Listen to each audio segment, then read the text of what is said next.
से उसकी दुकान पूरे गांव में बहुत मशहूर थी। पूरा गांव उसी की दुकान से मिठाई खरीदता था। वह और उसकी पत्नी मिलकर शुद्ध देसी घी की मिठाइयां बनाते थे। इससे मिठाइयां काफी अच्छी और स्वादिष्ट बनती थी। हर रोज शाम होते होते उसकी सारी मिठाइयां बिक जाती थीं और वह एक अच्छा खासा मुनाफा कमा लेता था। मिठाइयों से जैसे ही आमदनी बढ़ने लगी, सोहन के मन में और पैसा कमाने का लालच आने लग गया। अपने इसी लालच के चलते उसे एक तरकीब सूझी। वह शहर गया और वहां से एक दो चुंबक के टुकड़े ले आया। उन टुकड़ों को उसने अपने तराजू के नीचे लगा दिया। इसके बाद एक नया ग्राहक आया, जिसने सोहन के पास से 1 किलो जलेबी खरीदी। इस बार तराजू में चुंबक लगाने की वजह से सोहन को अधिक मुनाफा हुआ। उसने अपनी इस तरकीब के बारे में अपनी पत्नी को भी बताया, लेकिन उसकी पत्नी को सोहन की यह चालाकी बिल्कुल अच्छी नहीं लगी। उसने सोहन को बहुत समझाया कि उसे अपने ग्राहकों के साथ इस तरह की धोखाधड़ी नहीं करनी चाहिए, लेकिन सोहन ने अपनी पत्नी की एक ना सुनी और वो हर रोज तराजू के नीचे चुंबक लगाकर अपने ग्राहकों को कम सामान देने लगा और धोखा देकर अधिक मुनाफा कमाने लगा। इससे सोहन को बहुत खुशी हुई। एक दिन सोहन की दुकान पर रवि नाम का एक नया लड़का आया। उसने सोहन से 2 किलो जलेबी खरीदी। सोहन ने उसे भी चुंबक लगे तराजू से जलेबियां तोलकर दे दी।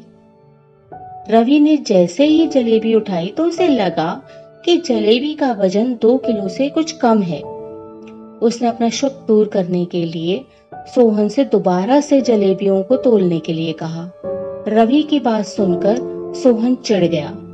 उसने कहा, मेरे पास इतना फालतू समय नहीं है कि बार बार तुम्हारी जलेबियों को तोलता रहूं। इतना कहकर उसने रवि को वहां से जाने के लिए कह दिया। सोहन मिठाई वाले की बात सुनने के बाद रवि जलेबी लेकर वहां से चला गया। वह एक दूसरी दुकान पर गया और वहां बैठे मिठाई वाले से अपनी जलेबी तोलने के लिए कहा। जब दूसरे दुकानदार ने उन जलेबियों को तोला तो जलेबी सिर्फ 1.5 किलो ही थी। अब उसका शक यकीन में बदल गया था। उसे पता चल गया था कि सोहन मिठाई वाले के तराजू में कुछ गड़बड़ है।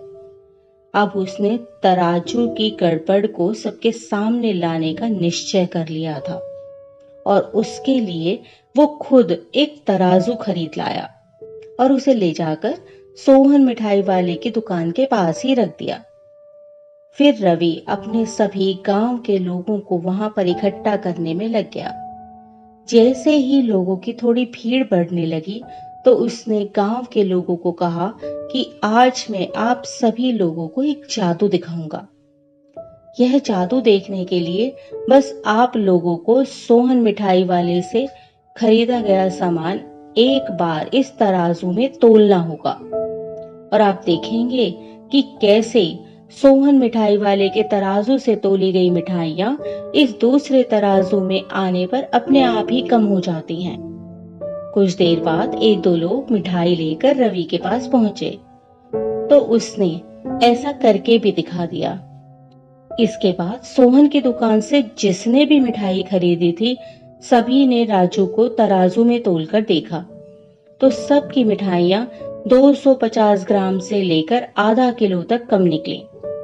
यह सब देखकर लोगों को काफी हैरानी हुई। अपनी दुकान के पास ही यह सब होता देखकर सोहन मिठाई वाला रवि से झगड़ा करने लगा। उसने लोगों को बताया कि रवि यह सब नाटक कर रहा है अपनी बात को सही साबित करने के लिए।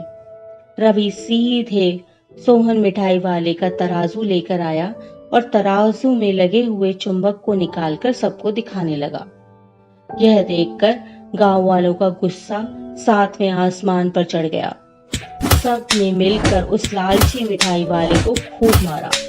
अब उस लालची मिठाई वाले को अपने लालच और उसके कारण की गई गलत हरकतों पर पछतावा हो रहा था। उसने अपने गांव के सभी लोगों से माफी मांगी और यह वादा भी किया कि भविष्य में कभी कोई ऐसी जालसाजी नहीं करेगा। सोहन की इस धोखाधड़ी से पूरा गांव नाराज था, इसलिए लोगों ने उसकी दुकान में जाना कम कर दिया था। उधर सोहन के पास पछताने के अलावा और कुछ नहीं बचा था, क्योंकि वह पहले ही पूरे गांव का भरोसा खो चुका था। तो हमें इस कहानी से यही सीखने को मिलता है कि हमें कभी भी लालच नहीं करना चाहिए। हमेशा ईमानदारी के साथ काम करने से ही इंसान का नाम होता है। लालच के चलते भले ही कुछ समय के लिए हमें ज्यादा फायदा हो जाए, लेकिन उससे इज्जत और आत्मसम्मान दोनों